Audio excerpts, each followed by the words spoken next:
Greetings to you all in the matchless name of our Lord and Savior Jesus Christ, who is coming back again to receive His glorious church. വേഗം വരുന്നവനായ കർത്താവായ യേശു ക്രിസ്തുവിൻ്റെ നാമത്തിൽ ഈ രാത്രിയുടെ വേളയിൽ എല്ലാ പ്രിയപ്പെട്ടവർക്കും സ്നേഹ വന്ദനങ്ങൾ അറിയിക്കുന്നു. കഴിഞ്ഞ ലൈവിൽ ദാനിയേൽ പ്രവചനത്തിലെ 70 ആഴ്ചവട്ടങ്ങളെക്കുറിച്ചാണ് കഴിഞ്ഞ ലൈവിൽ നമ്മൾ ചിന്തിച്ചുകൊണ്ടിരുന്നത്. അത് 69 ആഴ്ചവട്ടങ്ങൾ വരെയുള്ള കണക്കുകൾ കഴിഞ്ഞ ലൈവിൽ തിരുവചനത്തിന്റെ അടിസ്ഥാനത്തിൽ നാം ചിന്തിക്കുവാനിടയായി. എന്നാൽ ഇന്നത്തെ ലൈവ് സ്ട്രീമിൽ ചിന്തിക്കുവാൻ ആഗ്രഹിക്കുന്നത് 69ാമത്തെ ആഴ്ചവട്ടത്തിന്റെ അവസാന ദിനങ്ങളിൽ ദാനിയേലിന്റെ പുസ്തകത്തിൽ ഇങ്ങനെ പറയുന്നു: 7ഉം 62ഉം ആഴ്ചവട്ടങ്ങൾ തികയുമ്പോൾ മഷിക വിൽ ബി കട്ട് ഓഫ്. 7ഉം 62ഉം ആഴ്ചവട്ടങ്ങൾ തികയുമ്പോൾ മഷിക വിൽ ബി കട്ട് ഓഫ്. മഷിക ഛേദിക്കപ്പെടും. BC 445 മാർച്ച് മാസം 14-ാം തീയതി മുതൽ AD 33-ലാണ്, ഏതാണ്ട് 33-32 വർഷങ്ങളിലാണ് കർത്താവായ യേശു ക്രിസ്തുവിന്റെ ക്രൂശ് മരണം സംഭവിക്കുന്നത്. അപ്പോൾ അതുവരെയുള്ള കാലഘട്ടം ഇസ്രായേൽ ജനത്തിന്റെ 70 ആഴ്ചവട്ടങ്ങളുടെ 69 ആഴ്ചവട്ടങ്ങൾ തികഞ്ഞ അന്ന്, കഴിഞ്ഞ ദിവസം ഞാൻ ഓർപ്പിച്ചു, 69ാം ആഴ്ചവട്ടം തികഞ്ഞ അന്ന് കർത്താവായ യേശു ക്രിസ്തു കഴുതക്കുട്ടിയുടെ പുറത്ത് കയറിക്കൊണ്ട് യെരുശലേമിലേക്ക് യഹൂദന്റെ രാജാവായി പുറപ്പെട്ടു വന്നു.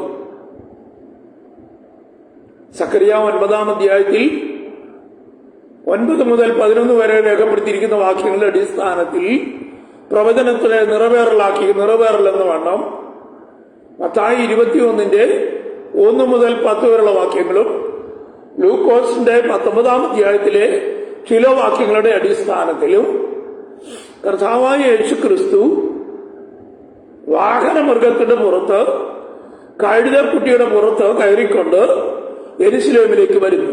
യെരുശലേമിലേക്ക് വരുമ്പോൾ വഴിയരികിൽ നിന്നവർ തങ്ങളുടെ വസ്ത്രം വഴിയിൽ വിരിച്ചു. ഒലിവ് വൃക്ഷത്തിന്റെ കൊമ്പുകൾ വെട്ടി ആ മഹാരാജാവിന് കടന്നു പോകുവാൻ വഴിയൊരുക്കി. എന്നിട്ട് ജനം ഒന്നിച്ചുകൂടി നിന്ന് ഇങ്ങനെ ഘോഷിച്ചു: യഹൂദന്മാരുടെ രാജാവ് ദാവീദ് പുത്രന് ഹോശന്ന എന്ന് പറഞ്ഞുകൊണ്ട് ഘോഷിച്ച് മുമ്പോട്ട് പോകുന്ന ഒരു ഭാഗം 69ാം ആഴ്ചവട്ടത്തിന്റെ അവസാന നാളുകളിൽ സംഭവിച്ചു. 69ാം ആഴ്ചവട്ടം തികയുന്ന അന്നാണ് ഈ സംഭവങ്ങൾ ലോകത്തിൽ യെരുശലേമിൽ സംഭവിക്കുന്നത്. അതിനുശേഷമായി ഒരാഴ്ചയ്ക്കുള്ളിൽ കർത്താവായ യേശു ക്രിസ്തുവിന്റെ ക്രൂശ് മരണം, മാനവജാതിക്ക് വേണ്ടിയുള്ള പാപപരിഹാര യാഗം, അത് കാൽവരി ക്രൂശിൽ 2 കള്ളന്മാരുടെ നടുവിൽ അത് സംഭവിച്ചു. അങ്ങനെ ദാനിയേൽ രേഖപ്പെടുത്തിയിരിക്കുന്ന 7ഉം 62ഉം ആഴ്ചവട്ടം കഴിഞ്ഞ് മഷിക ഛേദിക്കപ്പെടും എന്നുള്ള വചനത്തെ നിവർത്തീകരിച്ചുകൊണ്ട് ദാനിയേൽ പ്രവചനത്തിലെ 69 ആഴ്ചവട്ടങ്ങൾ തീർന്നു. യഹൂദനോടുള്ള ബന്ധത്തിൽ ദൈവത്തിന്റെ പ്രവചനങ്ങളുടെ കാലസംഖ്യ പൂർത്തീകരിക്കുവാനായിത്തീരുന്നു. യഹൂദനോടുള്ള ബന്ധത്തിൽ ദൈവിക പ്രവചനങ്ങളുടെ കാലസംഖ്യയിൽ 69 ആഴ്ചവട്ടം കഴിഞ്ഞ് മശിക ഛേദിക്കപ്പെടും എന്നുള്ള വചനത്തിന് നിവൃത്തീകരണം AD 32-33 വർഷങ്ങളിൽ നിറവേറിയതായി ലോക ചരിത്രം നമ്മളെ പഠിപ്പിക്കുന്നു. അതിനുശേഷമായി പെന്തക്കോസ്ത് നാളിൽ ദൈവസഭയുടെ രൂപീകരണം നടക്കുന്നു. കർത്താവായ യേശു മിശിഹ ഒലിവുമലയിലെ തന്റെ അന്ത്യപ്രഭാഷണത്തിൽ യേശു കർത്താവിന്റെ ഒലിവുമലയിലെ തന്റെ അന്ത്യപ്രഭാഷണത്തിൽ അനവധി ഫ്യൂച്ചറൽ ആസ്പെക്ട്സ് അഥവാ എസ്കറ്റോളജിക്കൽ പ്രോഫസീസ്, യുഗാന്തരങ്ങളെ സംഭവിച്ചുള്ള നടക്കുവാൻ പോകുന്ന അനവധി പ്രവചനങ്ങൾ നമ്മുടെ കർത്താവിന്റെ ഒലിവുമലയിലെ അവസാന പ്രസംഗത്തിൽ രേഖപ്പെടുത്തിയിട്ടുണ്ട്. അത് രേഖപ്പെടുത്തിയിരിക്കുന്നത് മത്തായിയുടെ സുവിശേഷം 24-ാം അധ്യായത്തിലും ലൂക്കോസിന്റെ 24-ാം അധ്യായം 1 മുതൽ 51 വരെയുള്ള വാക്യങ്ങളിലും, ലൂക്കോസ് സുവിശേഷം 21-ാം അധ്യായം 4 മുതൽ 35 വരെയുള്ള വാക്യങ്ങളിലും, മർക്കോസിന്റെ സുവിശേഷം 13-ാം അധ്യായം 1 മുതൽ ആ അധ്യായത്തിന്റെ അവസാനം വരെയുള്ള വാക്യങ്ങളിലും യേശു കർത്താവിന്റെ ഒലിവുമല പ്രസംഗത്തിലെ അന്ത്യ മെസ്സേജാണ് രേഖപ്പെടുത്തിയിരിക്കുന്നത്. യേശു കർത്താവിന്റെ ഒലിവുമലയിലെ അന്ത്യ മെസ്സേജ്, അവസാനത്തെ മെസ്സേജാണ് രേഖപ്പെടുത്തിയിരിക്കുന്നത്. അവിടെ നമ്മൾ വായിക്കുമ്പോ യേശു ദേവാലയം വിട്ട്, മത്തായിയുടെ സുവിശേഷത്തിലെ ഒരു വാക്യം ഞാൻ വായിക്കുന്നു. യേശു ദേവാലയം വിട്ട് പോകുമ്പോൾ ശിഷ്യന്മാർ അവന് ദേവാലയത്തിന്റെ പണി കാണിക്കേണ്ടതിന് അവന്റെ അടുക്കൽ വന്നു. വളരെ ശ്രദ്ധിച്ചു കേൾക്കണം. യേശു ദേവാലയം വിട്ട് പോകുമ്പോൾ ശിഷ്യന്മാർ അവന് ദേവാലയത്തിന്റെ പണി കാണിക്കേണ്ടതിന് അവന്റെ അടുക്കൽ വന്നു.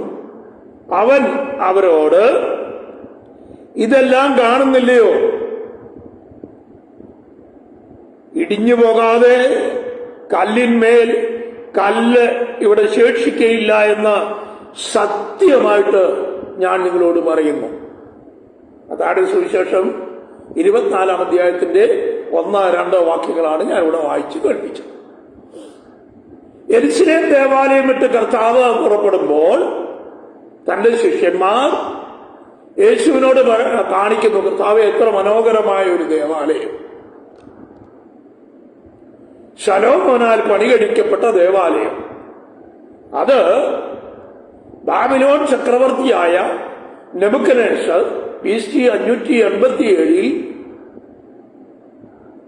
ആ ദേവാലയം, ശലോമോന്റെ ദേവാലയത്തെ അടിച്ച് തകർത്ത് ബാബിലോണിൽ നിന്ന് ആനകളെ വരുത്തി ദേവാലയം ഇടിച്ചു നിരത്തി യെരുശലേം പട്ടണം തീ വെച്ച് നശിപ്പിച്ച് ദേവാലയത്തിലുണ്ടായിരുന്ന വസ്തുവകകളെ ബാബിലോണിൽ തന്റെ കൊട്ടാരത്തിലേക്ക് കൊണ്ടുപോയി. BC 587. അതിനുശേഷമായി യേശുവിന്റെ കാലഘട്ടത്തിൽ നിലനിൽക്കുന്ന ഒരു ദേവാലയമുണ്ട്. ആ ദേവാലയം രണ്ടാമത്തെ ദേവാലയം എന്നറിയപ്പെടുന്ന ദേവാലയം. രണ്ടാമത്തെ ദേവാലയം BC 522 സെരുബാബേലിന്റെ നേതൃത്വത്തിൽ 538 ദാരിവേശ് രാജാവിന്റെ കൽപ്പന പ്രകാരം സെരുബാബേലിന്റെ നേതൃത്വത്തിൽ ബാബിലോണിൽ നിന്ന് മടങ്ങി വന്നതായ ഒരു വലിയ കൂട്ടം ജനം, സെരുബാബേലിന്റെ കൂടെ മഹാപുരോഹിതനായ യോശുവായും പ്രവാചകന്മാരായ സക്കറിയാവും ഹഗ്ഗായിയും മലാക്കി, ഇവരടങ്ങുന്ന ഒരു കൂട്ടം ജനം, 50,000-ഓളം വരുന്ന ജനം മടങ്ങി യെരുശലേമിലേക്ക് വരികയും BC 522 യെരുശലേം ദേവാലയം പുതുക്കി പണിയുകയും അതിനുശേഷമായി BC 516 പുതിയ രണ്ടാമത് പണിത ദേവാലയത്തെ പ്രതിഷ്ഠിക്കുകയും ചെയ്തു. എസ്രായുടെ പുസ്തകം 1 മുതൽ 6 വരെയുള്ള അധ്യായങ്ങളിൽ ഈ ഭാഗങ്ങൾ നമുക്ക് വായിക്കാനും കഴിയും. അതിനുശേഷമായി BC 445 നെഹമ്യാവിന്റെ നേതൃത്വത്തിൽ അർത്ഥശിഷ്ട രാജാവിന്റെ ഭരണകാലത്തിൽ ഒരു ഗ്രൂപ്പ് വീണ്ടും മടങ്ങി വരുന്നു. ആദ്യം സെരൂബാബിന്റെ നേതൃത്വത്തിൽ മടങ്ങി വന്നു. രണ്ടാമത്തെ ഗ്രൂപ്പ് BC 522 എസ്രായുടെ നേതൃത്വത്തിൽ മടങ്ങി വരുന്നു. അവസാനത്തെ ഗ്രൂപ്പ് 445 മാർച്ച് മാസം 14 തീയതി അർത്ഥശിഷ്ട രാജാവിന്റെ കൽപ്പന പ്രകാരം മടങ്ങി വന്ന ഒരു ഗ്രൂപ്പ് നെഹമ്യാവിന്റെ നേതൃത്വത്തിൽ 52 ഡേയ്സിനുള്ളിൽ 52 ദിനങ്ങൾക്കുള്ളിൽ ചുട്ടുകരിക്കപ്പെട്ടിരുന്ന ദേവാലയത്തിന്റെ ചുറ്റിലുമുള്ള മതിലുകൾ, യെരുശലേമിന്റെ മതിലുകൾ പൂർത്തിയാക്കിയും അങ്ങനെ ഇസ്രായേലിൽ ആരാധന പുനരാരംഭിക്കുകയും ചെയ്തു. അപ്പൊ യേശു കർത്താവ് യാത്ര ചെയ്ത് വരുമ്പോ അവിടെ ഉണ്ടായിരുന്ന ദേവാലയം BC 28 ആണ്ടിൽ യഹൂദന്മാരുടെ രാജാവായിരുന്ന റോമൻ ഭരണാധികാരിയായിരുന്ന അന്തിപ്പാസ് രണ്ടാമൻ സെരൂബാബേൽ പണിത ദേവാലയത്തെ അല്പം കൂടെ പുതുക്കിപ്പണത്. ആ ദേവാലയമാണ് നമ്മുടെ കർത്താവായ യേശുക്രിസ്തുവിന്റെ കാലഘട്ടത്തിൽ യെരുശലേമിൽ നിലനിന്നിരുന്നത്. ഈ ദേവാലയത്തെ കണ്ടുകൊണ്ടാണ് ശിഷ്യന്മാർ കർത്താവിനോട് ചോദിക്കുന്നത്, കർത്താവെ, എത്ര മനോഹരമായ ഒരു ദേവാലയം. അങ്ങനെ ഈ മനോഹരമായ ദേവാലയത്തിന്റെ പണി കണ്ട് അവരതിനെക്കുറിച്ച് വിവരിച്ചുകൊണ്ടിരിക്കുമ്പോ കർത്താവ് പറയുന്നു, ഒരു കല്ല് പോലും ശേഷിക്കാതെ, ഇത് കല്ലിന്മേൽ കല്ല് ശേഷിക്കാതെ നശിച്ചു പോകും എന്ന് ഒരു പ്രവചനമുണ്ടായി. ഏതാണ്ട് BC AD 30 31 ആണ് ഈ പ്രവചനങ്ങൾ നടക്കുന്നതെന്നാണ് രേഖപ്പെടുത്തിയിരിക്കുന്നത്. അങ്ങനെ കർത്താവ് പറഞ്ഞ പ്രവചനത്തിന് നിറവേറൽ യേശു കർത്താവിന്റെ ക്രൂശമരണത്തിന് ശേഷം 37 വർഷങ്ങൾ പൂർത്തീകരിച്ചപ്പോൾ AD 70 റോമൻ ജനറലായിരുന്ന ടൈറ്റസ് കൈസറിന്റെ നേതൃത്വത്തിൽ, തീത്തൂസ് കൈസറിന്റെ നേതൃത്വത്തിൽ റോമൻ ഭരണാധികാരികൾ യെരുശലേം ദേവാലയം ഇടിച്ച് നശിപ്പിക്കുവാനിടയായി. യേശു പറഞ്ഞു, ഇതിന്റെ കല്ലിന്മേൽ കല്ല് ശേഷിക്കാതെ നശിച്ചു പോകുമെന്ന് കർത്താവായ യേശു ക്രിസ്തു പറഞ്ഞ പ്രവചനത്തെ നിറവേറ്റിക്കൊണ്ട് 37 വർഷങ്ങൾ പിന്നിട്ടപ്പോൾ തീത്തൂസ് കൈസറിന്റെ നേതൃത്വത്തിൽ റോമൻ ജനറൽ ടൈറ്റസ് സീസറിന്റെ നേതൃത്വത്തിൽ AD 70 യെരുശലേം ദേവാലയം കംപ്ലീറ്റായി ഇടിച്ച് നശിപ്പിച്ചു. അപ്പൊ ഞാനിന്ന് സംസാരിക്കാൻ പോകുന്ന വിഷയം ഇതാണ്. 69 ആഴ്ചവട്ടത്തിന് ശേഷം യഹൂദനോടുള്ള ബന്ധത്തിൽ ആരംഭിക്കുന്ന 70ാം ആഴ്ചവട്ടത്തിന് നടുവിൽ സംഭവിക്കുന്നതായ പ്രധാനപ്പെട്ട 10 വിഷയങ്ങളാണ് ഇന്ന് ഞാൻ ചിന്തിക്കുവാൻ താല്പര്യപ്പെടുന്നത്. ഒരിക്കൽ കൂടി പറയാം. ദാനിയേൽ പ്രവചനത്തിലെ 69ാം ആഴ്ചവട്ടത്തിന് ശേഷം 70ാം ആഴ്ചവട്ടം, the 70th week of Daniel ആരംഭിക്കുന്നതിനുള്ളിൽ ഈ ഭൂലോകത്തിൽ നടക്കുന്നതായ 10 വിധ സംഭവങ്ങളെ കുറിച്ചാണ് ഈ രാത്രി കർത്താവിന്റെ കൃപയിൽ ശരണപ്പെട്ട് വിവരിക്കുവാൻ താല്പര്യപ്പെടുന്നത്. അല്പം ഹിസ്റ്റോറിക്കൽ എവിഡൻസസ് ആണ് ഞാൻ ഇന്ന് വിവരിക്കുവാൻ താല്പര്യപ്പെടുന്നത്.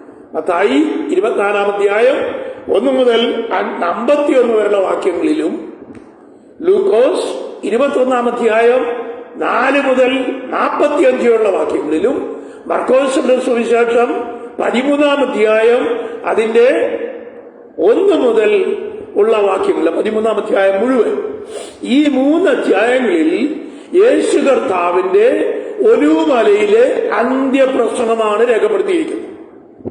ഈ അന്ത്യപ്രസംഗത്തിൽ ആരംഭത്തിൽ കർത്താവ് പറഞ്ഞ പ്രവചനമാണ്. ദേവാലയത്തെ നോക്കിക്കൊണ്ട് കർത്താവ് പറയുന്നു, ഈ ദേവാലയത്തിന്റെ കല്ലിന്മേൽ കല്ല് ശേഷിക്കാതെ നശിച്ചു പോകുമെന്ന് പറഞ്ഞു. അങ്ങനെ യേശു കർത്താവ് പറഞ്ഞ പ്രവചനത്തെ 37 വർഷങ്ങൾക്ക് ശേഷം യെരുശലേം ദേവാലയത്തിന്റെ ഒരു കല്ല് പോലും ശേഷിപ്പിക്കാതെ റോമൻ ജനറലായിരുന്ന ടൈറ്റസ് കൈസർ, തീത്തൂസ് കൈസറിന്റെ നേതൃത്വത്തിൽ യെരുശലേം പട്ടണവും യെരുശലേം ദേവാലയവും കംപ്ലീറ്റ് ആയി നശിപ്പിക്കപ്പെട്ടു. അപ്പോ 69-ാം ആഴ്ചവട്ടത്തിനും 70-ാം ആഴ്ചവട്ടത്തിനും നടുവിൽ സംഭവിച്ചതായ ഒന്നാമത്തെ സംഭവമാണ് AD 70 യെരുശലേം ദേവാലയവും യെരുശലേം പട്ടണവും പൂർണ്ണമായി നശിപ്പിക്കപ്പെട്ടു. കർത്താവായ യേശുക്രിസ്തുവിന്റെ തന്റെ ഒലിവുമലയിലെ അന്ത്യപ്രഭാഷണം, the last Olivet discourse of our Lord Jesus Christ, നമ്മുടെ കർത്താവായ യേശു ക്രിസ്തുവിന്റെ ഒലിവുമലയിലെ അന്ത്യപ്രഭാഷണം അത് രേഖപ്പെടുത്തിയിരിക്കുന്നത് ബൈബിളിലെ 3 സുവിശേഷങ്ങളിലാണ്. സിനോപ്റ്റിക് ഗോസ്പലുകളിൽ, സമാന്തര സുവിശേഷങ്ങളായ മത്തായി 24-ാം അധ്യായത്തിലും, മർക്കോസ് 13-ാം അധ്യായത്തിലും, ലൂക്കോസ് 21-ാം അധ്യായത്തിലും ഈ വേദഭാഗങ്ങൾ യേശു കർത്താവിന്റെ ഒലിവുമലയിലെ അന്ത്യപ്രഭാഷണങ്ങൾ രേഖപ്പെടുത്തിയിരിക്കുന്നു. അതിൽ യേശു പറഞ്ഞ ഒന്നാമത്തെ പ്രവചനമായ യെരുശലേം ദേവാലയത്തെ കുറിച്ചുള്ള പ്രവചനം, ഒരിക്കൽ കൂടി ഞാൻ പറയുന്നു, യേശുവിനെ ദേവാലയത്തിന്റെ മഹത്വം അഥവാ glorious status of the temple of Jerusalem, യെരുശലേം ദേവാലയത്തിന്റെ മഹത്വകരമായ പണി, അതിന്റെ മനോഹരത കർത്താവിനെ കാണിക്കുമ്പോ കർത്താവിനോട് പറയുന്നു, ഇത് കല്ലിന്മേൽ കല്ല് ശേഷിക്കാതെ നശിച്ചു പോകുന്ന ഒരു കാലം വരുന്നു എന്ന് പറഞ്ഞു. അങ്ങനെ 37 വർഷങ്ങൾക്ക് ശേഷം, യേശു കർത്താവിന്റെ ക്രൂശ് മരണത്തിന് 37 വർഷങ്ങൾക്ക് ശേഷം യെരുശലേം ദേവാലയം, യെരുശലേം എന്ന പട്ടണം പൂർണ്ണമായി നശിപ്പിക്കപ്പെട്ടു. അപ്പോ 10 സംഭവങ്ങളാണ് എന്ന് ഞാൻ ചൂണ്ടിക്കാണിക്കുന്നത്. ഐ തിങ്ക് അതെല്ലാം കംപ്ലീറ്റ് ചെയ്യുവാൻ സമയം ലഭിക്കുമോ എന്ന് എനിക്കറിയില്ല. എങ്കിലും പ്രധാനപ്പെട്ട 10 സംഭവങ്ങൾ ലോകത്തിൽ സംഭവിച്ചിട്ടുണ്ട്. അതിലൊന്നാമത്തെ സംഭവം AD 70 യേശു കർത്താവിന്റെ ക്രൂശ് മരണത്തിന് 37 വർഷങ്ങൾക്ക് ശേഷം AD 70 യെരുശലേം എന്ന് പറഞ്ഞ പട്ടണവും യെരുശലേം ദേവാലയവും പൂർണ്ണമായി നശിപ്പിക്കപ്പെട്ടു. ഒന്നാമത്തെ സംഭവം.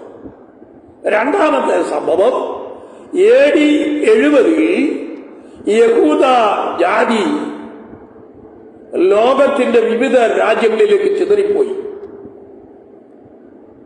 ഇസ്രയേൽ എന്നൊരു പേര് പോലും കാണാതെ വണ്ണം, ഇസ്രയേൽ എന്നൊരു പേര് പോലും കാണാതെ വണ്ണം ലോകത്തിന്റെ വിവിധ രാജ്യങ്ങളിലേക്ക് യഹൂദ ജാതി ചിതറിപ്പോയി.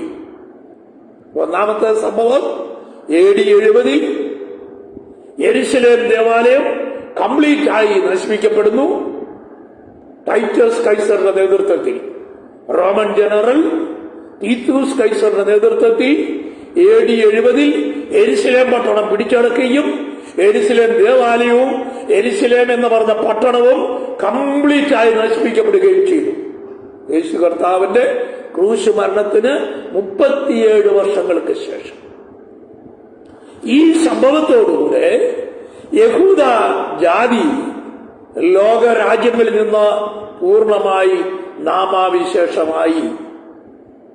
സങ്കീർത്തനങ്ങളിൽ ഇങ്ങനെ രേഖപ്പെടുത്തിക്കൊണ്ട് അവരുടെ പേര് പോലും ഇല്ലാതെ വണ്ണം നമുക്കവരെ നശിപ്പിക്കണമെന്ന് സങ്കീർത്തനങ്ങളിൽ രേഖപ്പെടുത്തിയിരിക്കുന്ന പോലെ AD 70 ലോക രാജ്യങ്ങളിൽ യഹൂദൻ ചിതറിപ്പോയി.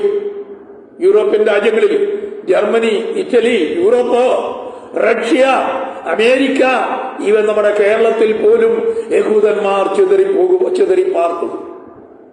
ഇന്ത്യയുടെ വിവിധ സംസ്ഥാനങ്ങളിൽ, നമ്മുടെ കേരളത്തിലെ മട്ടാഞ്ചേരി, പൂന, നാസിക്, മണിപ്പൂര്, ഇന്ത്യയുടെ വിവിധ സംസ്ഥാനങ്ങളിൽ, ലോക രാജ്യങ്ങളുടെ വിവിധ രാജ്യങ്ങളിൽ യഹൂദന്മാർ കുടിയേറി പാർത്തു.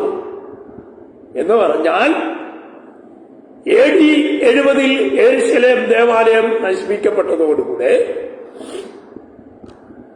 AD 70 യെരുശലേം ദേവാലയം നശിപ്പിക്കപ്പെട്ടതോടുകൂടെ, യെരുശലേം പട്ടണം നശിപ്പിക്കപ്പെട്ടതോടുകൂടെ യഹൂദ ജാതി ലോകത്തിന്റെ വിവിധ രാജ്യങ്ങളിൽ ചിതറിപ്പോയി. There was no name of the Israelites in the world. Israel എന്ന പേര് പോലും ലോകരാജ്യത്തിൽ നിന്ന്, ലോകത്തിന്റെ മുഖത്ത് നിന്ന് മാറ്റപ്പെട്ടു പോയി. അപ്പോ 10 സംഭവങ്ങളാണ് ഞാൻ സൂചിപ്പിക്കുന്നത്. ഒന്നാമത്തെ സംഭവം AD 70 യെരുശലേം പട്ടണം നശിപ്പിക്കപ്പെടുന്നു, യെരുശലേം ദേവാലയം നശിപ്പിക്കപ്പെടുന്നു. രണ്ടാമത്തെ സംഭവം AD 70 ഇസ്രായേൽ ജനത, അത് യഹൂദ ജാതി ലോകത്തിന്റെ വിവിധ രാജ്യങ്ങളിൽ ചിതറിപ്പോയി. യൂറോപ്യൻ രാജ്യങ്ങളിൽ, റഷ്യൻ രാജ്യങ്ങളിൽ, ജർമ്മനി, ഇറ്റലി, അമേരിക്ക, ഇന്ത്യ, ഇവൻ നമ്മുടെ കേരളത്തിൽ പോലും യഹൂദന്മാർ ചിതറിപ്പാർത്തിരുന്നു എന്ന് തെളിവുകൾ നമുക്ക് ലഭിക്കുന്നുണ്ട്. അവരെവിടെയൊക്കെ യാത്ര ചെയ്യുവോ അവിടെയെല്ലാം അവർക്ക് കൂടി വരുവാൻ ഒരു സിനഗോഗ് അവർ സ്ഥാപിച്ചിരുന്നു. അതിന് തെളിവാണ് മട്ടാഞ്ചേരിയിലുള്ള യൂത തെരുവും യൂത പള്ളിയും. പൂനായിൽ അവർക്ക് വലിയ സിനഗോഗുണ്ട്, നാസിക്കിൽ അവർക്ക് സിനഗോഗുണ്ട്, ഇന്ത്യയുടെ വിവിധ സംസ്ഥാനങ്ങളിൽ അവർക്ക് സിനഗോഗുണ്ട്. അതിന്റെ അർത്ഥം Jews were disappeared in the international world. ലോക രാജ്യങ്ങളിൽ അവരൊക്കെ ചിതറിപ്പോയി. അങ്ങനെ യഹൂദന്മാരുടെ ചിതറിപ്പോക്ക് AD 70 സംഭവിച്ചു. അത് കഴിഞ്ഞ് ലോകത്തിൽ നടക്കുന്ന പ്രധാനപ്പെട്ട ഒരു സംഭവം, റോമൻ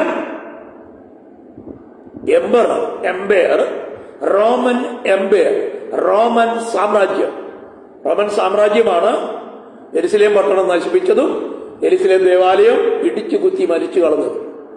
അപ്പോ ഈ റോമൻ എംപയർ രണ്ടായി വിഭജിക്കപ്പെടുന്നു.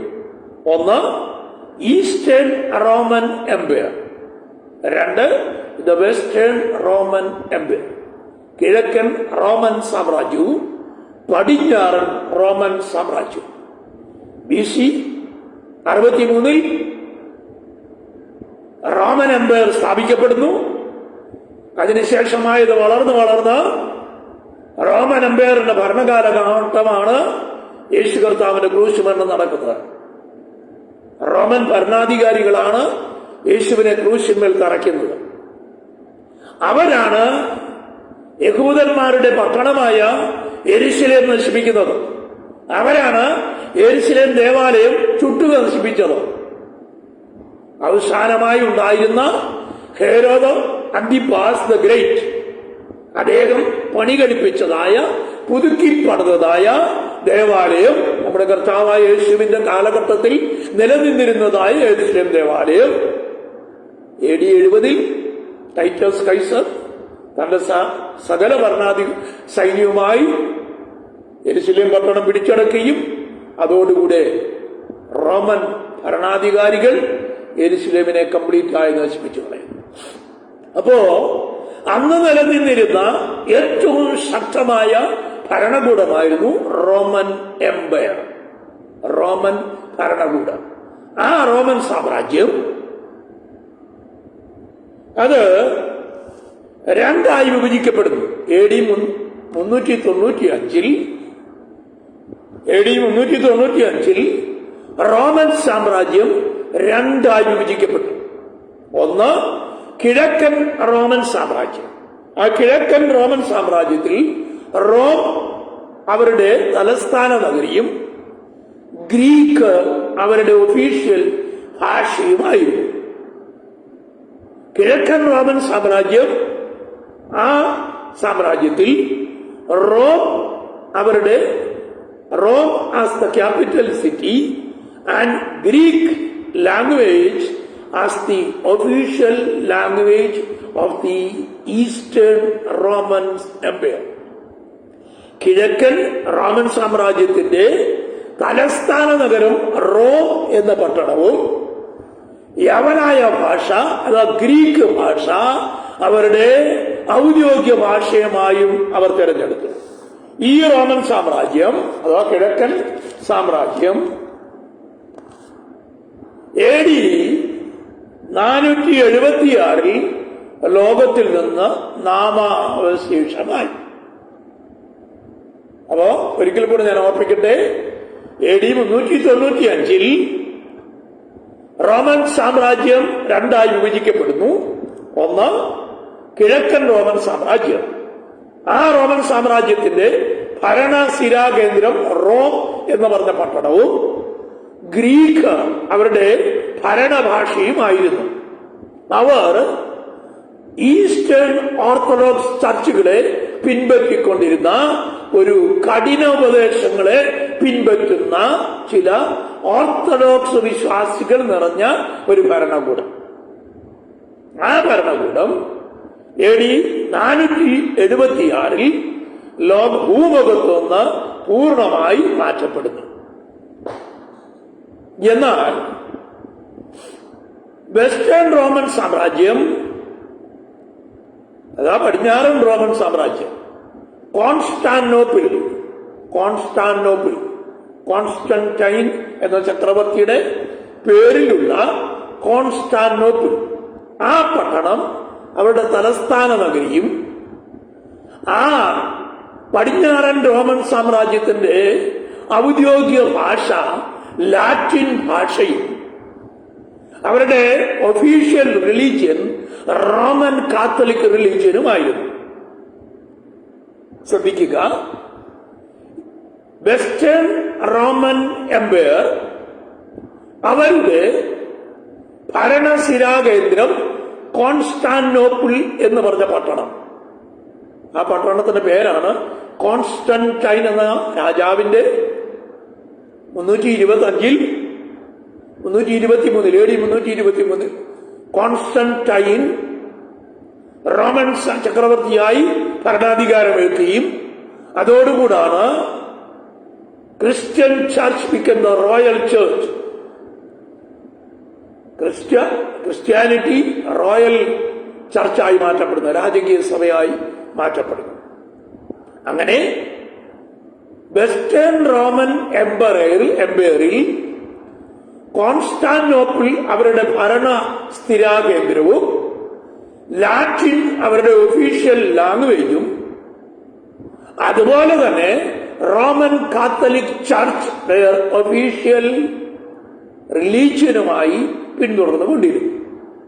അങ്ങനെ ആ സാമ്രാജ്യം 1453 വെസ്റ്റേൺ റോമൻ സാമ്രാജ്യം ഓട്ടോമൻ രാജാക്കന്മാർ ഭരണാധികാരികൾ കീഴടക്കി. അങ്ങനെ യെരുശലേം പട്ടണം അവർ പിടിച്ചടക്കിക്കൊണ്ട് ഓട്ടോമൻ ചക്രവർത്തിമാർ ഭരണാധികാരികൾ തുർക്കി രാജാക്കന്മാർ 1453 യെരുശലേം പട്ടണം കീഴടക്കി. അതിനുശേഷമാണ് യെരുശലേമിൽ അവർ അൽ അസ്ക മോസ്ക് സ്ഥാപിച്ചത്. ഇത് ഓട്ടോമൻ ഭരണാധികാരികളുടെ കാലത്ത് സംഭവിച്ചത്. അപ്പോൾ വെസ്റ്റേൺ സാമ്രാജ്യം 1453 നശിപ്പിക്കപ്പെടുന്നു. 1453 ഓട്ടോമൻ എംപറർ അതാ തുർക്കി സാമ്രാജ്യം എന്നറിയപ്പെടുന്ന തുർക്കി സുൽത്താനാൽ 1453 വെസ്റ്റേൺ റോമൻ എംപയർ കംപ്ലീറ്റ് ആയി നശിപ്പിക്കപ്പെടുന്നു. അപ്പോ 2 കാര്യങ്ങൾ ഞാൻ ഓർപ്പിച്ചു. 3 കാര്യങ്ങൾ. ഒന്നാമത്തേത് AD 70 ടൈറ്റസ് കൈസറുടെ നേതൃത്വത്തിൽ യെരുശലേം പട്ടണവും യെരുശലേം ദേവാലയവും നശിപ്പിക്കപ്പെടുന്നു. യേശു കർത്താവ് മത്തായി 24 അധ്യായത്തിന്റെ 1-2 വാക്യങ്ങൾ പറഞ്ഞ പ്രവചനം നിറവേറ്റിക്കൊണ്ട് കല്ലിന്മേൽ കല്ല് ശേഷിക്കാതെ ഇത് ഇവിടുന്ന് നശിക്കപ്പെട്ടു പോകുമെന്നുള്ള പ്രവചനത്തെ നിറവേറ്റിക്കൊണ്ട് as the fulfillment of the prophecy which is given in the Matthew 24 verse 1 and 2. മത്തായിയുടെ സുവിശേഷം 24 അധ്യായം 1-2 വാക്യങ്ങളിൽ യേശു കർത്താവ് പറഞ്ഞ പ്രവചനത്തിനെ നിറവേറ്റിക്കൊണ്ട് AD 70 യെരുശലേം പട്ടണം നശിപ്പിക്കപ്പെടുകയും യെരുശലേം ദേവാലയം നശിപ്പിക്കപ്പെടുകയും ചെയ്തു. ഒന്നാമത്തെ കാര്യം. 2, AD 70 യെരുശലേമിൽ നിന്ന് യഹൂദാജാതി ലോകരാജ്യങ്ങളിൽ ചിതറിപ്പോകുന്നു. അല്പം കൂടെ പറഞ്ഞാൽ the disappearance of the people of Israel from the face of the world. ലോകത്തിന്റെ മുഖത്ത് നിന്ന് യഹൂദന്മാർ, ഇസ്രായേലിയർ തുടച്ചു നീക്കപ്പെടുന്നു. രണ്ടാമത്തെ സംഭവം. ഈ രണ്ടാമത്തെ സംഭവം നിറവേറിയത് റോമൻ സാമ്രാജ്യത്തിന് കീഴിലായതുകൊണ്ടാണ് റോമൻ സാമ്രാജ്യത്തിന്റെ അല്പം ഹിസ്റ്ററി ഞാനിവിടെ പറഞ്ഞത്.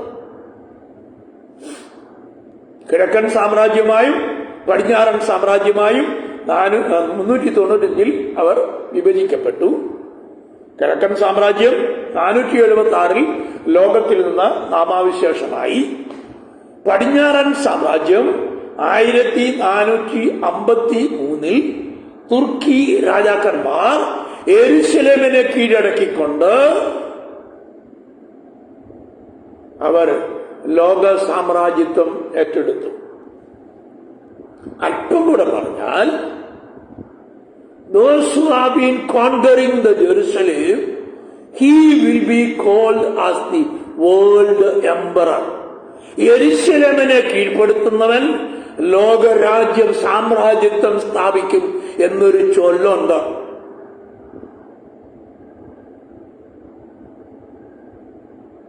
അത് ഷേക്സ്പിയറോ മറ്റോ പറഞ്ഞൊരു ചൊല്ല.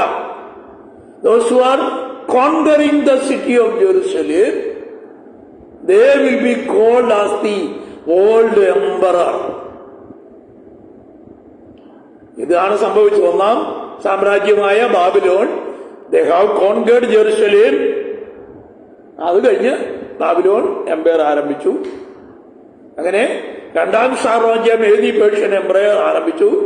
മൂന്നാം സാമ്രാജ്യം ഗ്രീക്ക് സാമ്രാജ്യം. നാലാമത്തെ സാമ്രാജ്യമാണ് റോമൻ സാമ്രാജ്യം. അവരും യഹൂദന്മാർ യെരുശലേം ദേവാലയം യെരുശലേം പിടിച്ചടക്കിക്കൊണ്ട് അവരും അവരുടെ സാമ്രാജ്യം സ്ഥാപിച്ചു. പിന്നീട് ചരിത്രത്തിൽ വെളിപ്പെട്ട പ്രധാനപ്പെട്ട ഒരു സാമ്രാജ്യമാണ് തുർക്കി സാമ്രാജ്യം. അതാ ഓട്ടോമൻ കിങ്ഡം. ഓട്ടോമൻ കിങ്ഡം എന്നാണ് അറിയപ്പെടുന്നത്. Ottoman kingdom. ആ ഓട്ടോമൻ കിങ്ഡം സുൽത്താൻ ഖാലിഫ എന്ന് പറഞ്ഞൊരു സാമ്രാജ്യ നേതാവ് 1453 ജെറുസലം പിടിച്ചടക്കി. അങ്ങനെ he became the world emperor. അങ്ങനെ 1453 വെസ്റ്റേൺ സാമ്രാജ്യവും തകർക്കപ്പെട്ടു. അങ്ങനെ 3 കാര്യങ്ങൾ സംഭവിച്ചു. The fourth event, നാലാമത്തെ സംഭവം എന്താണെന്ന് ചോദിച്ചാൽ 1918 the Zionist movement have been started. Zionist movement എന്ന് പറഞ്ഞാൽ യഹൂദന്മാർ വിവിധ രാജ്യങ്ങളിൽ ചിതറിപ്പാർത്തവർ, Russia, America, Africa, Europe, India, അങ്ങനെ വിവിധ രാജ്യങ്ങളിൽ അവർ ചിതറിപ്പാർക്കുക. അങ്ങനെ ചിതറിപ്പാർത്തവർ അവരാണ് 90% ഇൻവെൻഷനും കണ്ടുപിടിത്തങ്ങൾ കണ്ടുപിടിച്ചത്. അങ്ങനെ റഷ്യയിൽ ജനിച്ചു വളർന്നതായ ഒരു യഹൂദൻ. അദ്ദേഹത്തിന്റെ പേര് Chaim Weizmann. Chaim Weizmann, Chaim Albert Weizmann. 1918 ആ മനുഷ്യന്റെ നേതൃത്വത്തിൽ സയോണിസ്റ്റ് മൂവ്മെന്റ് എന്ന് പറഞ്ഞൊരു മൂവ്മെന്റ് സ്ഥാപിതമായി. സയോൺ സംഘം എന്നാണ് അത് അറിയപ്പെടുന്നത്. 1918 this Chaim Albert Weizmann is born in Russia. റഷ്യയിൽ ചിതറിപ്പോയ യഹൂദ കുടുംബത്തിൽ ജനിക്കപ്പെട്ട ഈ വ്യക്തി ചെയിം ആൽബർട്ട് വൈസ്മാൻ. ആ ആളാണ് സ്വതന്ത്ര ഇസ്രായേലിന്റെ ഒന്നാമത്തെ പ്രൈം മിനിസ്റ്റർ, ഒന്നാമത്തെ പ്രസിഡന്റ്. അപ്പോ 1918 സയോണിസ്റ്റ് മൂവ്മെന്റ് ആരംഭിക്കുന്നത്. അങ്ങനെ സയോണിസ്റ്റ് മൂവ്മെന്റ് ആരംഭിക്കുന്നതിന് മുമ്പ് തന്നെ ഒരു സംഭവം ലോകത്തിലുണ്ടായി. എന്താണെന്നറിയാമോ? 1914 to 1919, 1914 മുതൽ 1919 വരെ ഒന്നാം ലോകമഹായുദ്ധം സംഭവിച്ചു.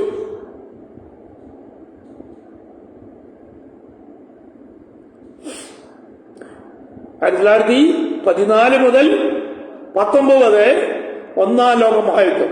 The first world war happened in the history.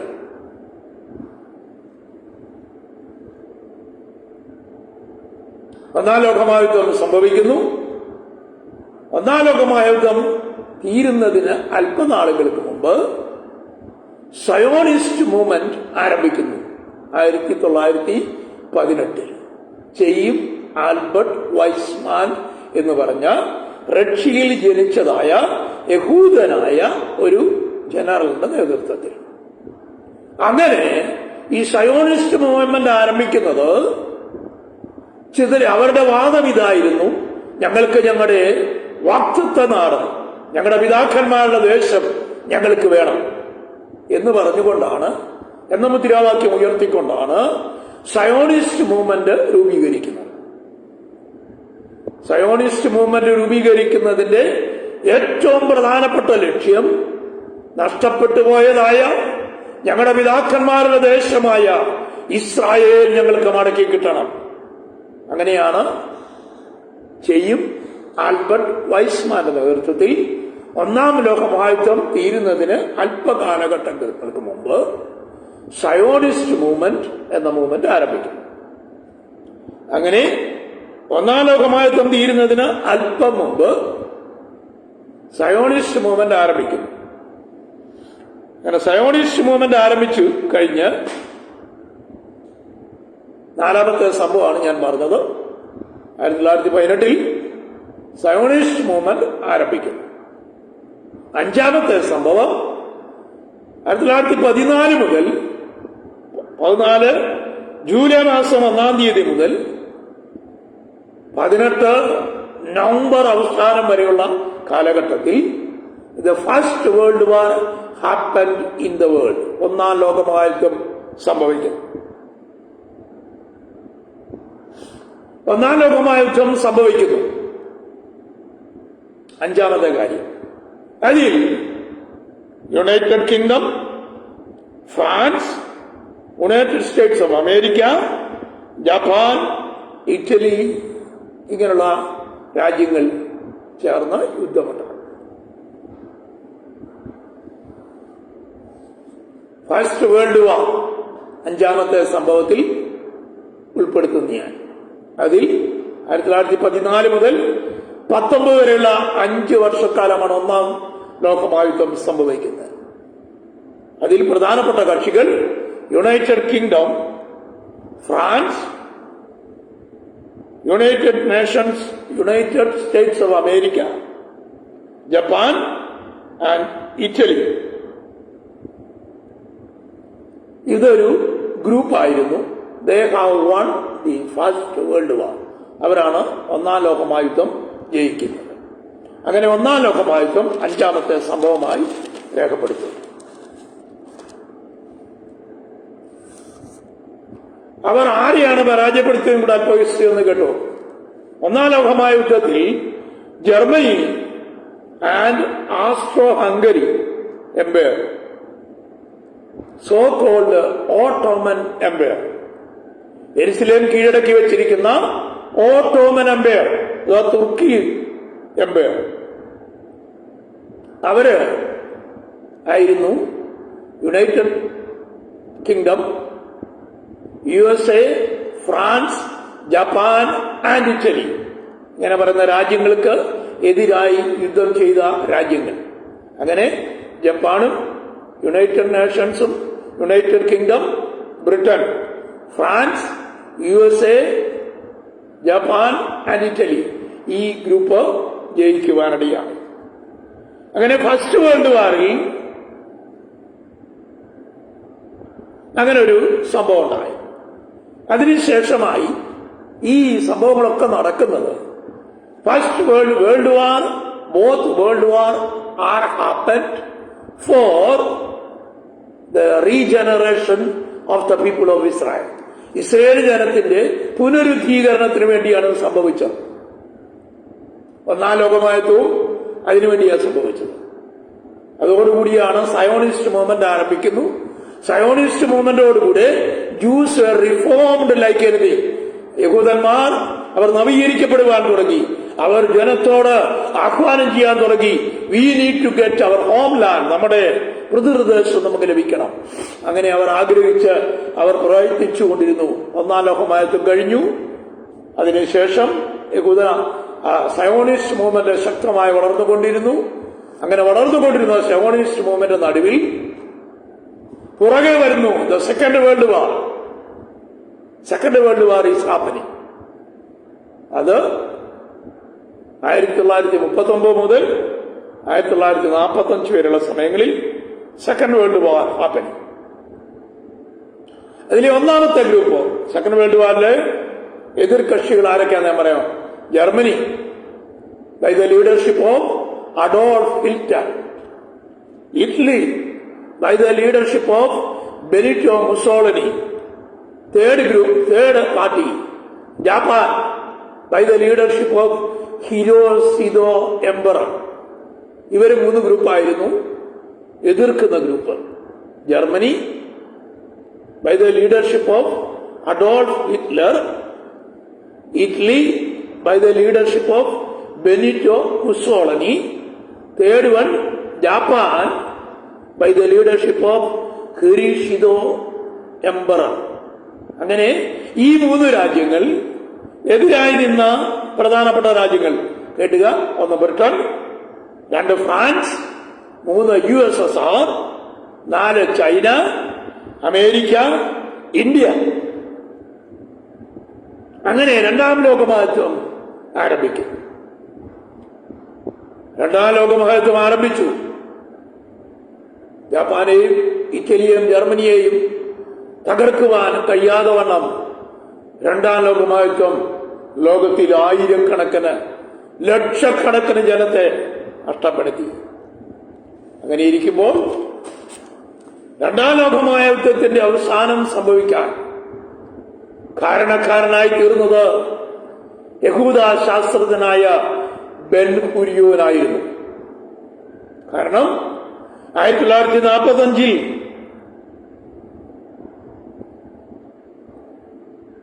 Axis powers, Germany, Japan, Italy and other nations, ഒന്നാമത്തെ പവറാണ് ആക്സിസ് പവേഴ്സ്. 2 ഇത് അലീഡ് നേഷൻസ് എന്നറിയപ്പെടുന്നു. അലീഡ് നേഷൻസിൽ Britain, France, USSR, China, America and India. ഇങ്ങനെ വലിയ group. Britain, France, USSR, China, America and India. ഇങ്ങനെ ഒരു വലിയ ഗ്രൂപ്പായിരുന്നു യുദ്ധം എതിർത്തുകൊണ്ടിരുന്നത്. ഏറ്റവും മുഖ്യ എതിരാളികൾ ജർമ്മനി, ഇറ്റലി, ജപ്പാൻ, പിന്നീടുള്ള അവരുടെ സഖ്യകക്ഷി. ഇവരെല്ലാരും കൂടെ ചെയ്തുകൊണ്ടിരുന്ന യുദ്ധം അവസാനിപ്പിക്കുവാൻ കഴിയാതെ വണ്ണം ജപ്പാൻ ഉന്നത വിജയം കൊയ്തുകൊണ്ട് ഇങ്ങനെ മുമ്പോട്ട് പോയിക്കൊണ്ടിരിക്കുക. ബ്രിട്ടനും അമേരിക്കയും ചേരുന്ന സഖ്യസൈന്യം പരാജയപ്പെട്ടു പോകുമെന്നുള്ളൊരു സിറ്റുവേഷനിലേക്ക് എത്തിച്ചേരുന്നു. അങ്ങനെ പരാജയപ്പെട്ടു പോകുമെന്നുള്ള സിറ്റുവേഷനിലെത്തിയപ്പോൾ ബ്രിട്ടൻ അമേരിക്കയുടെയും സൈന്യം 1945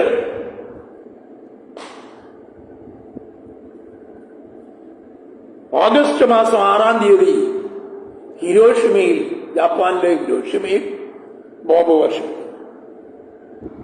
രണ്ടാമത്തെ ബോംബ് നാഗസാക്കിയിൽ 1945 ഓഗസ്റ്റ് മാസം 9-ാം തീയതി വർഷിപ്പിക്കും. ഇതിനിടയിൽ ജർമ്മനിയിൽ അഡോൾഫ് ഹിറ്റ്ലറുടെ നേതൃത്വത്തിൽ 1933-ലും 1935-ലുമായി 6 ലക്ഷത്തിൽ പരം യഹൂദന്മാരെ ഗ്യാസ് ചേംബറിൽ കയറ്റിയിട്ട് കൊന്നു. ശ്രദ്ധിക്കണമേ, both world wars are happened because of the Jewish people. യഹൂദന്മാർക്ക് വേണ്ടിയാണ് സാമ്രാജ്യങ്ങൾ യുദ്ധം ചെയ്തത്. യഹൂദന്മാർക്ക് വേണ്ടിയാണ് ലോക സാമ്രാജ്യങ്ങൾ യുദ്ധത്തിൽ ഇടപെട്ടുകൊണ്ടിരുന്നത്. ഒന്നാം ലോകമഹായുദ്ധവും രണ്ടാം ലോകമഹായുദ്ധവും ഈ ലോകത്തിൽ സംഭവിച്ചത് യഹൂദന് വേണ്ടിയാണ്. യഹൂദനെ പുനരുദ്ധീകരിക്കാം, യഹൂദന് ഒരു രാഷ്ട്രം ലഭിക്കേണ്ടതിന് വേണ്ടി. അങ്ങനെ പല പ്രാവശ്യം ബ്രിട്ടനും അമേരിക്കയും ചേർന്ന് ജപ്പാനെ നശിപ്പിക്കാൻ ആറ്റം ബോംബുമായി ബ്രിട്ടനിൽ നിന്ന് പറന്നുയരും. ആൽപ്സ് പർവ്വതനിരകളുടെ മുകളിൽ കൂടെ പറന്നുയരുമ്പോൾ ആൽപ്സ് പർവ്വതനിരയുടെ താഴേക്ക് എത്തിക്കഴിയുമ്പോ ബോംബ് നിർവീര്യമാക്കി പോകുന്നു. അങ്ങനെ വന്നപ്പോ Winston Churchill, prime minister of Britain, prime minister of Britain ആയിരുന്ന അന്നത്തെ ബ്രിട്ടന്റെ പ്രൈം മിനിസ്റ്ററായ വിൻസ്റ്റൺ ചർച്ചിൽ യഹൂദ ശാസ്ത്രജ്ഞനായ ഡോക്ടർ ഡേവിഡ് ബെൻ ഗുരിയോൻ എന്ന് പറഞ്ഞ വ്യക്തിയോട് വിളിച്ചിരിച്ച് പറഞ്ഞു, സംഹൗ എങ്ങനെയെങ്കിലും നമുക്ക് ഈ സഖ്യത്തെ ജയിക്കണം, അത് നീ എന്നെ സഹായിക്കണം. അപ്പോൾ ബെൻ ഗുരിയോൻ, ഡേവിഡ് ബെൻ ഗുരിയോൻ അറ്റമിക് സയന്റിസ്റ്റാണ്. അദ്ദേഹം വിൻസ്റ്റൺ ചർച്ചിന്റെ മുൻപാകെ ഒരു ഡിമാൻഡ് വെച്ചു. പറഞ്ഞു, ബ്രിട്ടൻ മുഴുവൻ ഞാൻ നിനക്ക് തരാം, പക്ഷേ എനിക്ക് യുദ്ധം ജയിച്ചേ മതിയാകും. അങ്ങനെ ഡിമാൻഡ് വെച്ചു. എന്താ ഡിമാൻഡ് വെച്ചെന്നറിയാമോ? ഡേവിഡ് ബെൻ ഗുരിയോൻ പറഞ്ഞു, we have to get our homeland Israel back. ഞങ്ങളുടെ പിതൃദേശമായ മാതൃദേശമായ യെരുശലേം ഞങ്ങൾക്ക് മടക്കിത്തരണം. മടക്കിത്തരുമെങ്കിൽ ഞാൻ യുദ്ധം ജയിക്കാൻ സഹായിക്കും. അങ്ങനെ ആ മനുഷ്യൻ, ബൈബിൾ പഠിക്കുന്ന ആ മനുഷ്യൻ, യോബിന്റെ പുസ്തകം 38-ാം അധ്യായത്തിൽ രേഖപ്പെടുത്തിയിരിക്കുന്നു, മഞ്ഞിന്റെ ആഴം നീ കണ്ടിട്ടുണ്ടോ എന്നുള്ള വാക്യങ്ങളുടെ അടിസ്ഥാനത്തിൽ കന്മഴയുടെ ആഴം നീ ദർശിച്ചിട്ടുണ്ടോ? ഞാനതിനെ പൂർണ്ണായി സൂക്ഷിച്ചു വച്ചിരിക്കുന്നു എന്ന് പറഞ്ഞിരിക്കുന്ന വാക്യത്തിന്റെ അടിസ്ഥാനത്തിൽ ഞാൻ ആ ഭാഗം ഒന്ന് വായിക്കാം. യോബിന്റെ പുസ്തകം 38-ാം അധ്യായത്തിന്റെ ഒരു 2 വാക്യങ്ങൾ ഞാൻ നിങ്ങളുടെ തെളിവിലേക്കായി വായിക്കാം. യോബ്, ബുക്ക് ഓഫ് ജോബ്, ചാപ്റ്റർ 38. മലയാളത്തിലും ഇംഗ്ലീഷിലുമായി ഞാൻ നിങ്ങൾക്ക് വേണ്ടി ആ വാക്യങ്ങൾ ഒന്ന് വായിക്കാം. ബുക്ക് ഓഫ് ജോബ്, ചാപ്റ്റർ 38,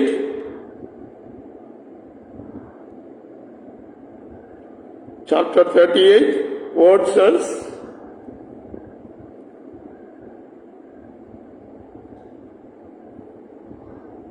22 മുതലുള്ള വാക്യങ്ങൾ മലയാളത്തിലും ഇംഗ്ലീഷിലുമായി ഞാൻ വായിക്കാം. 21 വാക്യം. നീ അന്നേ ജനിച്ചിരുന്നല്ലോ, നിനക്ക് ആയുസ് ഒട്ടും കുറവില്ലല്ലോ, നീ അത് അറിയാതിരിക്കുമോ? യോബിനോട് ചോദിക്കും ചോദ്യമാണ്. എന്നുവെച്ചാൽ ദൈവം ചോദിക്കുക, നീ ഹിമത്തിന്റെ ഭണ്ഡാരത്തോളം ചെന്നിട്ടുണ്ടോ? കന്മയുടെ ഭണ്ഡാരം നീ കണ്ടിട്ടുണ്ടോ? ഞാൻ അവയെ കഷ്ടകാലത്തേക്കും പോരും പടയുമുള്ള നാളിലേക്കും സംഗ്രഹിച്ചു വച്ചിരിക്കുന്നു. മലയാളത്തിൽ രേഖപ്പെടുത്തിയിരിക്കുന്നു, നീ ഹിമത്തിന്റെ ഭണ്ഡാരത്തോളം ചെന്നിട്ടുണ്ടോ? കന്മഴയുടെ ഭണ്ഡാരം നീ കണ്ടിട്ടുണ്ടോ? ഞാൻ അവയെ കഷ്ടകാലത്തേക്കും പോരും പടയുമുള്ള നാളിലേക്കും സംഗ്രഹിച്ചിരിക്കുന്നു. എന്റെ 22 വാക്യം. Hast thou entered into the treasures of snow? Hast thou seen the treasures of hail, which I have reserved against the time of trouble, against the day of battle and war? ശ്രദ്ധിക്കണേ, യോബിന്റെ പുസ്തകം 38 അധ്യായത്തിന്റെ 22-23 വാക്യത്തിന്റെ അടിസ്ഥാനത്തിൽ ലോക സാമ്രാജ്യങ്ങളെല്ലാവരും കൂടെ ചേർന്ന് ജപ്പാനെ പരാജയപ്പെടുത്തുവാൻ കഴിയാതെ വണ്ണം വളരെ ഭാരപ്പെട്ടു നിൽക്കുമ്പോ വിൻസ്റ്റൺ ചർച്ചിൽ ഇസ്രയേലി ശാസ്ത്രജ്ഞനായ ഡോക്ടർ ബെൻ ഗുരിയോനെ സമീപിക്കുന്നു. എന്നുവെച്ച് പറയുന്നു, നിങ്ങൾക്ക് ഞങ്ങളെ സഹായിപ്പാൻ കഴിയും. അങ്ങനെ അതിന്റെ അടിസ്ഥാനത്തിൽ ബൈബിളിൽ രേഖപ്പെടുത്തിയിരിക്കുന്ന വാക്യങ്ങളുടെ അടിസ്ഥാനത്തിൽ ആറ്റം ബോംബ് നിർമ്മിക്കപ്പെട്ടു. അതിനുശേഷമായി അതിനെ ഐസ് ബോക്സിലാക്കി ബ്രിട്ടനിൽ നിന്ന് ഉയർന്ന് ആൽപ്സ് പർവ്വതനിരകളുടെ മുകളിൽ കൂടെ ഉയർന്നുകൊണ്ട് അവർ പറന്ന് ജപ്പാനിലെ ഹിരോഷിമയിൽ 1ാം ആറ്റം ബോംബ് വർഷിച്ചു. 1945 ഓഗസ്റ്റ് മാസം 6-ാം തീയതി 1ാം ബോംബ് വർഷിപ്പിക്കും. അതിന് 3 ദിവസങ്ങൾ കഴിഞ്ഞപ്പോൾ 1945 ഓഗസ്റ്റ് മാസം 9-ാം തീയതി നഗാസാക്കിയിലും ബോംബ് വർഷിപ്പിച്ചു.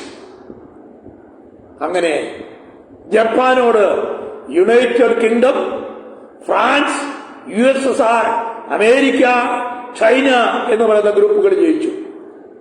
അങ്ങനെ വന്നപ്പോ തിരിച്ച് യുദ്ധം ജയിച്ച് മടങ്ങി വന്നപ്പോ വിൻസ്റ്റൺ ചർച്ചിൽ ബെൻ ഗുരിയോനോട് ചോദിക്കുന്നു, what reward you need for these? ഇതിനുവേണ്ടി നിനക്ക് എന്ത് റിവാർഡാണ് വേണ്ടത്? പെട്ടെന്ന് അദ്ദേഹം പറഞ്ഞു, ഞങ്ങൾക്ക് വേണ്ടത് ഞങ്ങളുടെ പിതാക്കന്മാരുടെ ദേശമായ ഇസ്രായേൽ ഞങ്ങൾക്ക് മടക്കി കിട്ടണം. ഞങ്ങളുടെ പിതാക്കന്മാരുടെ ദേശമായ ഇസ്രായേൽ ഞങ്ങൾക്ക് മടക്കി കിട്ടണം. അങ്ങനെ 1943 രൂപീകരിക്കപ്പെട്ട UN ജനറൽ കൗൺസിൽ ഈ വിഷയം അംഗീകരിക്കുന്നു. അങ്ങനെ 1948 മെയ് മാസം 14-ാം തീയതി മിഡ് നൈറ്റിൽ ഇസ്രായേൽ എന്ന് പറഞ്ഞ ഒരു രാജ്യം രൂപീകരിക്കുവാനിടയായിത്തീർന്നു. AD 70 മുതൽ ലോക സാമ്രാജ്യങ്ങളിൽ അറിയപ്പെടാതിരുന്ന ഇസ്രയേൽ എന്ന് പറഞ്ഞ രാജ്യം 1948 മെയ് മാസം 14-ാം തീയതി അർദ്ധരാത്രിയിൽ ലോകത്തിൽ നിലവിൽ വന്നു. The independent nation of Israel. അപ്പോ അങ്ങനെ ഇസ്രായേൽ രാജ്യം സ്ഥാപിതമായി. ചെയ്യും Albert Weizmann is the first president of Israel. 1948 മുതൽ 1952 വരെയുള്ള വർഷങ്ങളിൽ ചെയ്യും വൈസ്മാൻ ഇസ്രായേലിന്റെ പ്രസിഡന്റായി.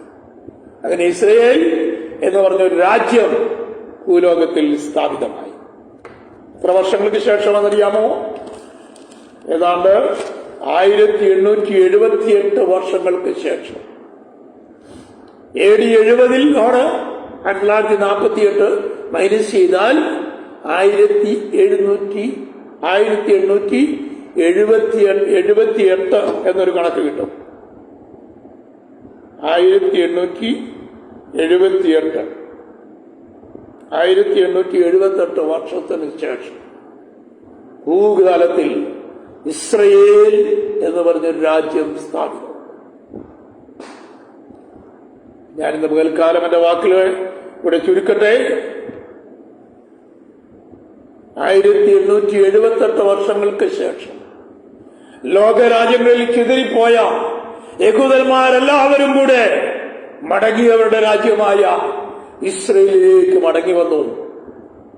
The nation of Israel is formed in AD 1948 May മാസം 14 അർദ്ധരാത്രിയിൽ ഇസ്രയേൽ എന്നുള്ള രാജ്യം ഈ ഭൂതലത്തിൽ വീണ്ടും ഉടലെടുക്കുവാനിടയായി. അപ്പോ United Nations organisation, UNO, General Assembly, they have accepted the petition of the people of Israel, and they have accepted Israel as an independent nation. 1948 May മാസം 14 അർദ്ധരാത്രിയിൽ Israel എന്ന രാജ്യം സ്ഥാപിതമായി.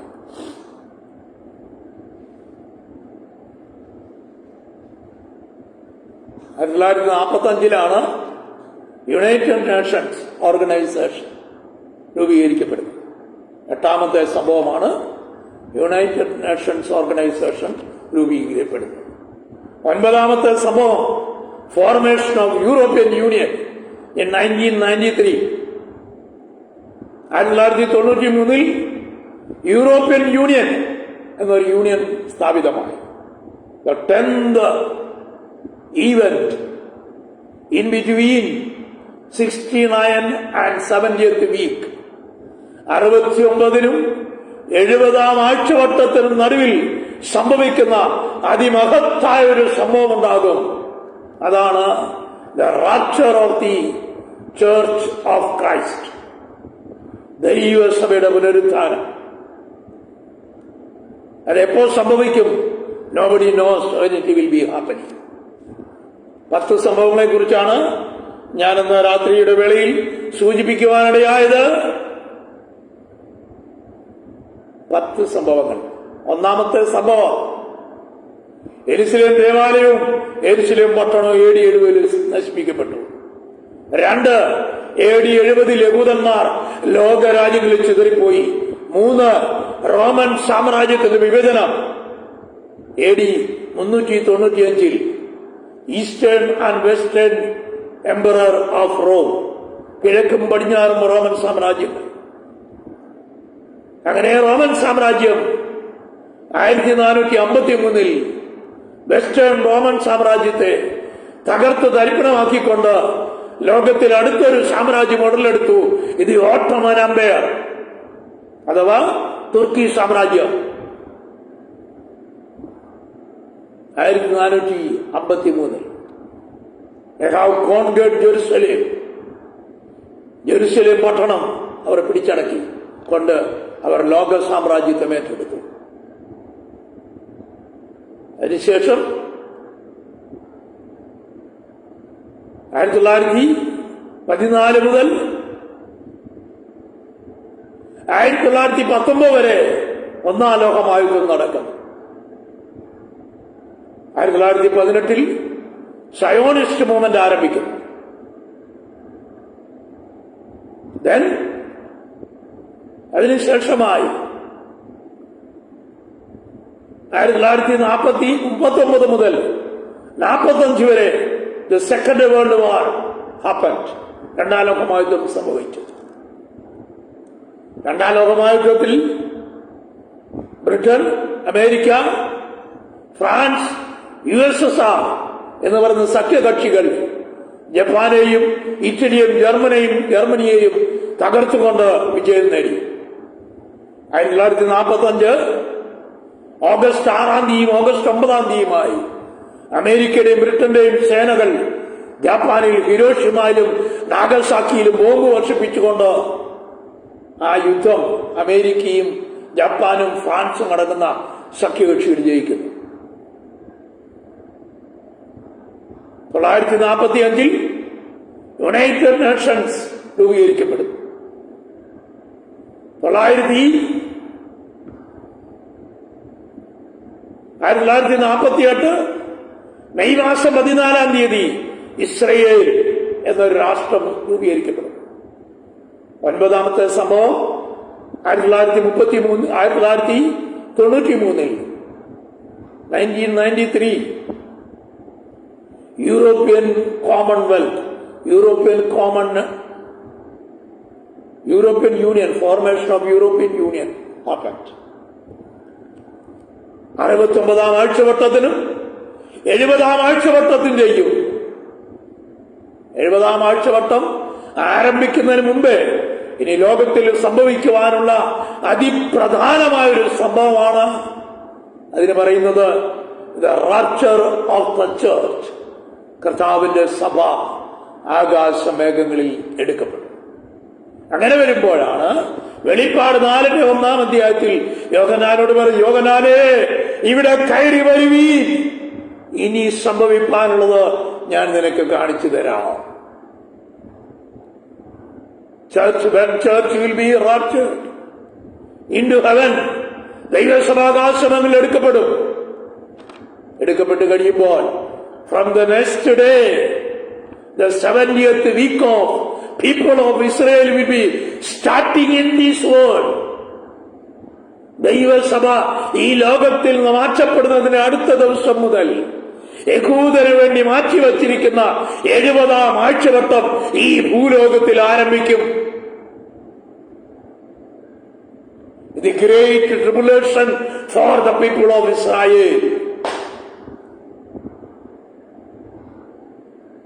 The troublesome days of the people of Israel.